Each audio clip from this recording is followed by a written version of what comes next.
नमस्कार, स्वागत है आपका और आप देख रहे हैं इंडिया वॉइस। मैं हूं आपके साथ आनंद विजय सिंह। उत्तर प्रदेश में चुनाव से पहले सियासी बयानबाजी तेज हो गई है। योगी सरकार में मंत्री ओम प्रकाश राजभर ने अखिलेश यादव पर बड़ा हमला बोला है। ओपी राजभर ने एक्स पर पोस्ट कर कहा कि अखिलेश यादव को 2027 में सत्ता की चिंता करने से पहले समाजवादी पार्टी को बचाने पर ध्यान देना चाहिए। ओपी राजभर के दावे पर यूपी में सियासत गर्मा गई है। यूपी में विधानसभा चुनाव के ऐलान से पहले सियासी फाइट बढ़ती जा रही है, जहां योगी और अखिलेश के बीच वार पलटवार बढ़ रहा है। वहीं योगी के सहयोगी भी सीधा अखिलेश यादव को निशाना बना रहे हैं। वैसे ओम प्रकाश राजभर तो लगभग हर दिन ही सोशल मीडिया पर पोस्ट करके अखिलेश यादव पर सियासी तीर चलाते हैं। इस बार राजभर के बयान और दावे ने यूपी में सियासी पारे को बढ़ा दिया है। ओपी राजभर ने एक्स पर लिखा, 27 में सत्ता की सोचने से पहले 27 से पहले सपा कैसे बचाई जाए ये सोचना शुरू कर दीजिए, क्योंकि आपके लोग खुद आपके पीडीए की पोल खोल रहे हैं। पता है ना, आपके पीडीए का पी आपके साथ है या नहीं?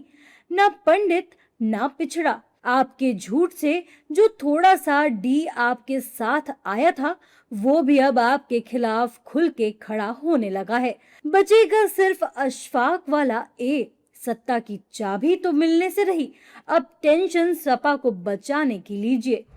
राजभर का दावा है कि जल्द ही सपा में टूट हो सकती है। वहीं अखिलेश के बयानों से भी राजभर भड़के नजर आ रहे हैं। वो मानसिक संतुलन खो बैठे हैं। वो ओम प्रकाश राजभर का नाम आते ही उनको जैसे करंट लगता है, इस तरह का वो हो जाते हैं। वहीं राजभर के सोशल मीडिया पोस्ट पर सियासत भी बढ़ गई है। कांग्रेस ने राजभर पर तीखा हमला बोला है और बड़ा सियासी दावा भी कर दिया है। ये जिस तरीके से ओम प्रकाश राजभर जी मानसिक रूप से विक्षिप्त टाइप का व्यवहार कर रहे हैं, रोज सुबह सुबह 8 बजे के बाद, पता नहीं रात का असर है या सुबह का, लेकिन एक चीज तो तय है कि उनके मानसिक इलाज की आवश्यकता है। और जितना वो भारतीय जनता पार्टी के पक्ष में बातें करने की कोशिश करते हैं, उतना ही वो अपने समाज से दूर जा रहे हैं। आज भारतीय जनता पार्टी की संगत के कारण उनके पास एक भी एमएलए नहीं रहा। कुछ भारतीय जनता पार्टी चले गए और कुछ समाजवादी पार्टी चले गए। लोग बताते हैं उनके दोनों बेटे भी समाजवादी पार्टी की जाने की जुगत में है। वहीं पीडीए की परिभाषा को लेकर भी सपा और बीजेपी में सियासी बयानबाजी तेज हो गई है कि ये सारे पीड़ित शोषित वंचित समाज के लोग इकट्ठे होके जो उनका विचार है प्रेम दया और अपनापन के खिलाफ, जो अहंकारी उनका विचार है, उसको नष्ट करेंगे और उनकी सरकार को उठा के दूर कर देंगे। इसलिए वो पी से परेशानी याद रखें। बस चुनाव आते आते पक्की बात देखिए प्रमाणित हो जाएगी माननीय मुख्यमंत्री जी की बात, हालांकि पी को पाकिस्तान बताने लगे। राजभर समेत पूरा एनडीए दावा कर रहा है कि 2027 में अखिलेश को सत्ता की चाबी नहीं मिलेगी। अब देखना होगा कि राजभर का दावा कितना सच और कितना सियासी निकलता है।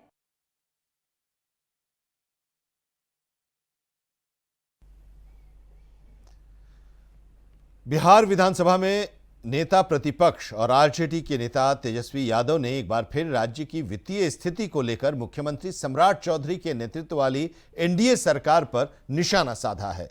उन्होंने बिहार की राजकोषीय स्थिति को अत्यंत चिंताजनक बताते हुए आरोप लगाया है कि राज्य भारी कर्ज के बोझ तले दबता जा रहा है।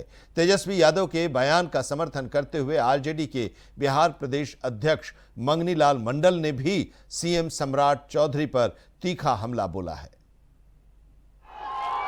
बिहार विधानसभा में नेता प्रतिपक्ष तेजस्वी यादव ने एक बार फिर राज्य की वित्तीय स्थिति को लेकर मुख्यमंत्री सम्राट चौधरी के नेतृत्व वाली एनडीए सरकार पर निशाना साधा है।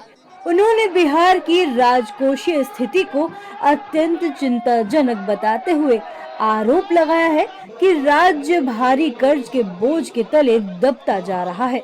तेजस्वी यादव ने कहा कि बिहार गंभीर आर्थिक संकट में, बिहार की राजकोषीय स्थिति अत्यधिक दयनीय और चिंतनीय है।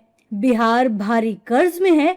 कुल सार्वजनिक ऋण में 4 गुना से अधिक वृद्धि हुई है। बिहार को गंभीर आर्थिक संकट में ढकेला जा चुका है। बिहार की वित्तीय स्थिति इतनी बदतर हो चुकी है कि सारा खजाना खाली है। बिहार का राजकोषीय स्वास्थ्य बिगड़ चुका है।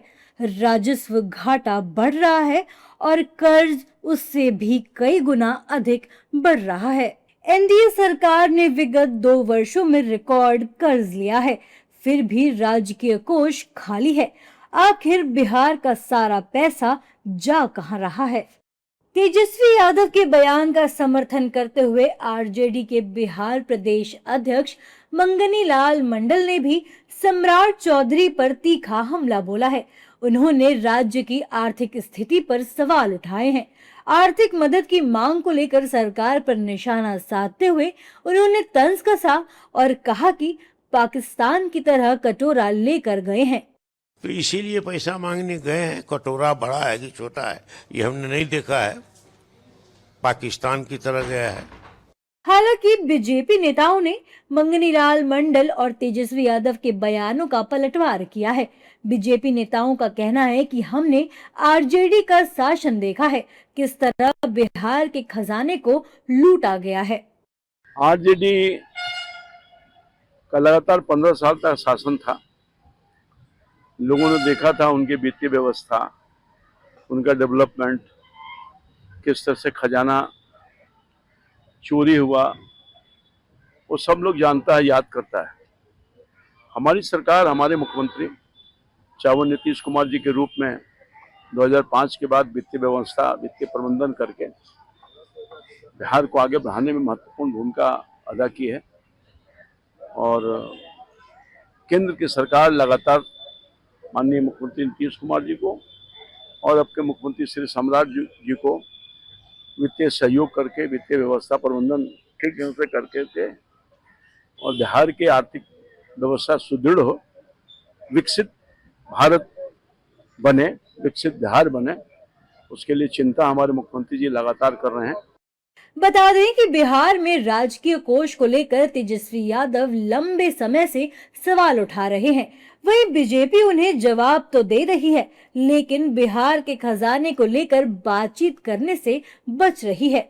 ऐसे में सवाल खड़ा होता है कि क्या वाकई तेजस्वी के आरोप सही हैं या सिर्फ ये राज्य सरकार को घेरने का महज तरीका है। फिलहाल इस मामले पर बिहार की सियासत गरमाई हुई है। स्वामी रामदेव के आंदोलन की चेतावनी पर यूपी के कैसरगंज से पूर्व सांसद और बीजेपी नेता बृजभूषण शरण सिंह ने तीखा हमला बोला है। बृजभूषण शरण सिंह ने स्वामी रामदेव के आंदोलन करने की क्षमता पर सवाल उठाते हुए उन्हें मैदान में उतरने की चुनौती दी। मुंडा में आयोजित एक कार्यक्रम के दौरान बृजभूषण शरण सिंह ने रामदेव पर तंज कसते हुए कहा कि अगर आंदोलन करना है तो इस बार सलवार सिंदूर पहनकर नहीं, मर्द की तरह आंदोलन करें। उनके इस बयान के बाद राजनीतिक गलियारों में हलचल तेज हो गई है। हाल ही में योग गुरु बाबा रामदेव ने भ्रष्टाचार और भर्ती व्यवस्था में कथित गड़बड़ियों को लेकर आंदोलन की चेतावनी दी थी, लेकिन रामदेव के इस बयान पर अब कैसरगंज से पूर्व सांसद और बीजेपी नेता बृजभूषण शरण सिंह ने ऐसा पलटवार किया है जिसने सियासी पारा चढ़ा दिया है। गोंडा में एक कॉलेज में आयोजित कार्यक्रम के दौरान पूर्व सांसद बृजभूषण शरण सिंह ने कहा, बाबा रामदेव स्वदेशी लेकर चले थे और अब चड्डी तक विदेशी बनाने लगे हैं। उनकी बात पर कौन विश्वास करता है? उनकी बात को कोई गंभीरता से नहीं लेता। उन्हें आंदोलन करना है तो मैदान में आए, उनमें आंदोलन की क्षमता है। एक बार तो सलवार पहनकर भागे थे, वो दृश्य क्या आपको याद नहीं है? बृजभूषण सिर्फ यही नहीं रुके, उन्होंने बाबा रामदेव को मर्द की तरह लड़ने तक की चुनौती दी। अगर योग गुरु रामदेव आंदोलन शुरू करने का इरादा रखते हैं तो उन्हें इस बार निर्णायक लड़ाई लड़नी चाहिए और एक मर्द की तरह ऐसा करना चाहिए। रामदेव का आंदोलन करना बहुत जरूरी है। हाँ, शर्त यह है कि इस बार उनसे कह दिया जाए कि सिंदूर, टिकुली और सलवार ना पहने और मर्द की तरह आंदोलन करें। दरअसल कुछ दिन पहले बाबा रामदेव ने शिक्षा व्यवस्था, प्रतियोगी परीक्षाओं और सरकारी भर्तियों में कथित भ्रष्टाचार को लेकर गंभीर सवाल उठाए थे और आंदोलन की बात कही थी।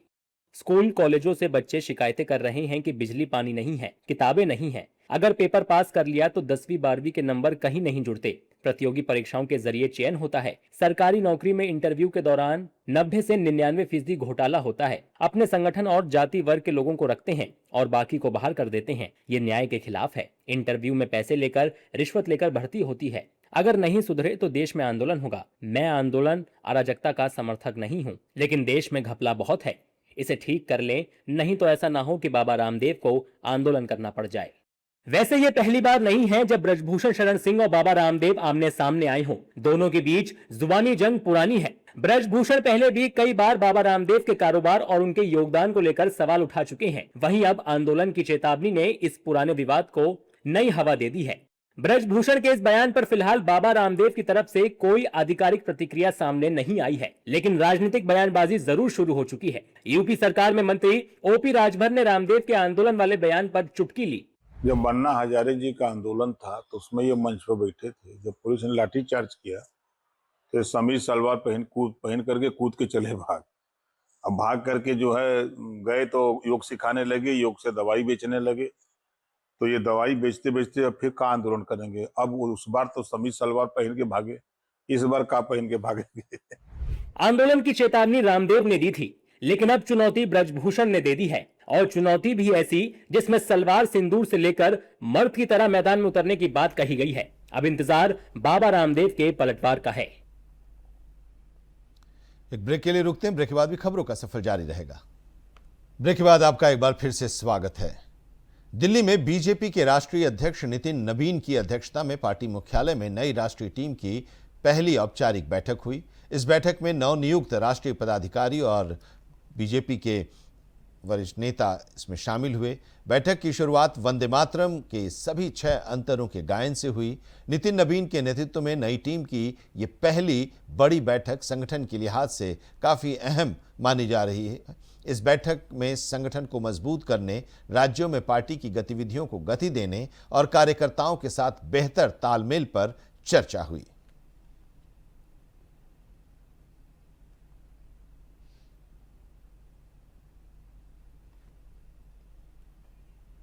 दिल्ली की मुख्यमंत्री रेखा गुप्ता आज तमिलनाडु के वेल्लोर पहुंची, जहां उन्होंने एक निजी संस्थान के दीक्षांत समारोह में हिस्सा लिया। इस समारोह में उन्होंने विद्यार्थियों को बधाई देते हुए उनके उज्जवल भविष्य की शुभकामनाएं दी।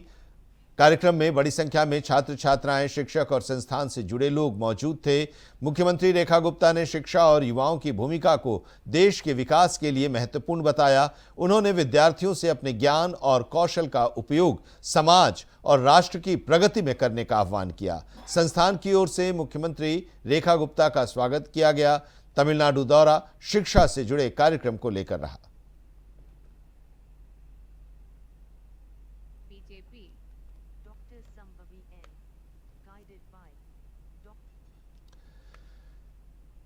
जयपुर में शुक्रवार को कॉकरोच जनता पार्टी यानी सीजेपी के प्रवक्ता आशुतोष रांका और उनकी टीम पर हुए कथित हमले के बाद अब विवाद गहरा गया है। अब सीजेपी के फाउंडर अभिजीत दीपके ने राजस्थान सरकार को 48 घंटे का अल्टीमेटम दिया है। सीजेपी का कहना है कि संबंधित स्कूल को ठीक कराने का काम शुरू किया जाए और हमले के आरोपियों के खिलाफ कार्रवाई की जाए। मांगे पूरी नहीं होने पर अभिजीत दीपके ने खुद जयपुर पहुंचकर स्कूल के सामने धरना देने और जंतर मंतर जैसी बड़े आंदोलन की चेतावनी दी है। जयपुर में स्कूल की हालत देखने पहुंचे कॉकरोच जनता पार्टी यानी सीजेपी के प्रवक्ता आशुतोष रांका और उनके साथियों पर हुए हमले के बाद अब मामला और गर्मा गया है। हमले के बाद सीजेपी ने राजस्थान सरकार के खिलाफ मोर्चा खोल दिया है। पार्टी के फाउंडर अभिजीत दीपके ने राजस्थान सरकार को 48 घंटे का अल्टीमेटम दिया है। सीजेपी ने चेतावनी दी है कि अगर स्कूल ठीक नहीं किए गए, हमलावरों पर कार्रवाई नहीं हुई तो जयपुर में दिल्ली के जंतर मंतर जैसा आंदोलन होगा। अभिजीत दीपके ने एक्स पर एक वीडियो शेयर करते हुए कहा, अभी हमने थोड़ी देर पहले देखा कि कैसे आशुतोष और उनकी टीम को बीजेपी के गुंडों ने मारा और पीटा। यह गुंडागर्दी क्यों हुई? क्योंकि एक भैंस के तबेले में बच्चों को पढ़ाया जा रहा था, जिसका एक्सपोज आज आशुतोष करने वाला था। मैं ये कहना चाहता हूं कि अगर 48 घंटे के अंदर स्कूल को ठीक कराने का काम शुरू नहीं किया जाता है, उन गुंडों को अरेस्ट नहीं किया जाता है, तो मैं खुद जयपुर आऊंगा और उस स्कूल के सामने बैठा रहूंगा जब तक स्कूल को ठीक कराने का काम शुरू नहीं किया जाता। दरअसल मामला शुक्रवार का है। सीजेपी प्रवक्ता आशुतोष रांका अपनी टीम के साथ जयपुर के सीतापुरी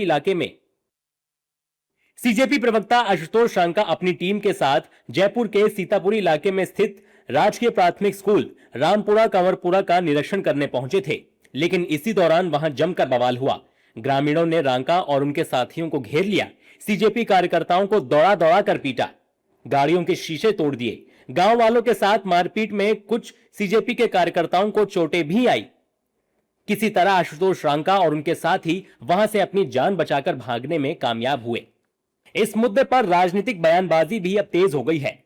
जहां कांग्रेस ने सीधे सीधे बीजेपी पर हमला बोला, वहीं भाजपा ने सीजेपी पर निशाना साधा और कहा कि जयपुर में जो हुआ वो ठीक हुआ।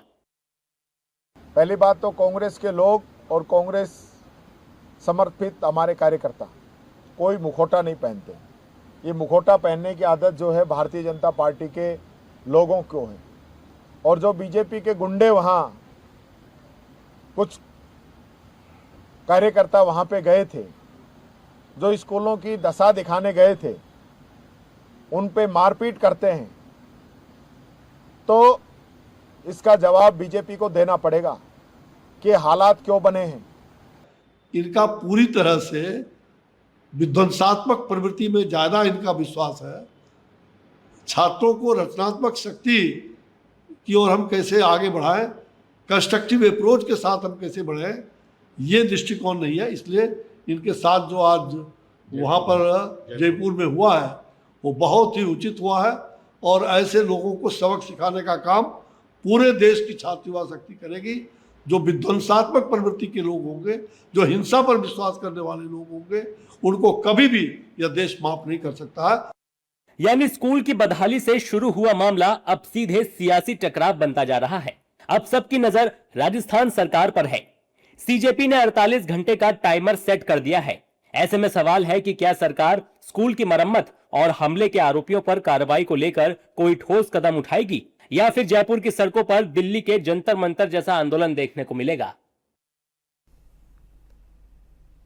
उज्जैन में महाकाल मंदिर के पास सड़क चौड़ीकरण और प्रस्तावित विकास कार्यों को लेकर प्रशासन की कार्रवाई जारी है। मुस्लिम बाहुल्य बेगम बाग क्षेत्र में एक बार फिर बुलडोजर और पोकलेन मशीनों से 1 दर्जन से ज्यादा अवैध व्यावसायिक निर्माणों को हटाने की कार्रवाई की जा रही है। प्रशासन और उज्जैन विकास प्राधिकरण के मुताबिक संबंधित भूखंड आवासीय उपयोग के लिए दिए गए थे, लेकिन लीज की शर्तों के कथित उल्लंघन के बाद इन जगहों पर hotel, restaurant, dairy, guest house, chicken centre और अन्य दुकानें संचालित की जा रही थीं। लोअर कोर्ट और हाई कोर्ट से स्टे समाप्त होने के बाद कार्रवाई दोबारा शुरू की गई है।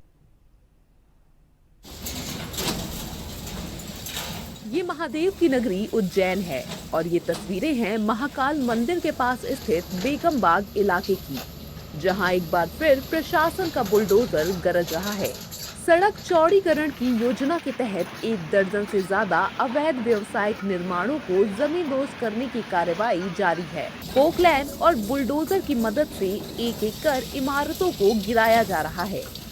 महाकाल मंदिर के पास बुलडोजर एक्शन, सड़क चौड़ीकरण के लिए कार्रवाई, बेगम बाग इलाके में तोड़फोड़, 1 दर्जन से ज्यादा निर्माण निशाने पर। नगर निगम के द्वारा ये कार्रवाई की जा रही है। इसमें हमारे कोतवाली का 3 थानों का बल लगा हुआ है, इसके अतिरिक्त लाइन का भी बल लगा हुआ है और पब्लिक को भी आगे बैरिकेड्स के माध्यम से रोक के अन्य जो स्थान है वहाँ से परिवर्तित करके लोगों को भेजा जा रहा है मंदिर। प्रशासन के मुताबिक ये जमीन उज्जैन विकास प्राधिकरण के आवासीय भूखंडों की है, लेकिन आरोप है कि लीज की शर्तों का उल्लंघन कर इन भूखंडों पर व्यावसायिक गतिविधियां शुरू कर दी गईं। कहीं चिकन सेंटर तो कहीं होटल और रेस्टोरेंट, डेयरी, गेस्ट हाउस और दूसरी दुकानें भी संचालित हो रही थीं। चूंकि जो हमारी योजना में प्लॉट्स आवंटित किए गए थे वो व्यावसायिक के लिए नहीं, आवासीय के लिए किए गए थे। कालांतर में लोगों ने उसका लीज की शर्तों का उल्लंघन किया, व्यावसायिक गतिविधियां शुरू की, होटल है, रेस्टोरेंट है और बहुत सारी ऐसी गतिविधियां। साथ ही डिवीजन ऑफ प्लॉट्स भी किया गया। इसी आधार पर लीज को निरस्त किया गया था और जैसे पूर्व में उसी आधार में तोड़ा गया, आज भी तोड़ा गया। उज्जैन विकास प्राधिकरण के मुताबिक 48 आवासीय भूखंडों के नियमों के विरुद्ध 106 हिस्से किए गए और इन पर व्यावसायिक निर्माण खड़े कर दिए गए। इसी को लेकर प्रशासन की कार्रवाई पहले भी हो चुकी है। अब तक 72 बिल्डिंगों को तोड़ा जा चुका है और अब 1 दर्जन से ज्यादा निर्माणों पर कार्रवाई जारी है। महाकाल की नगरी में विकास की रफ्तार तेज करने की तैयारी है। सड़क चौड़ीकरण और प्रस्तावित ब्रिज के लिए प्रशासन एक्शन मोड पर है। लोअर कोर्ट और हाई कोर्ट से स्टे हटते ही बेगम बाग में फिर से बुलडोजर कार्रवाई हुई। अब सवाल यही है कि विकास के इस रास्ते में अगला नंबर किस अवैध निर्माण का होगा।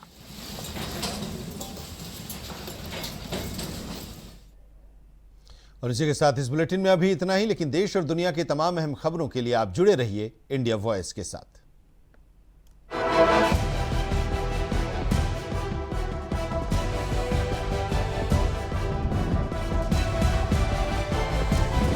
इंडिया वॉइस, आपकी सोच, आपकी आवाज।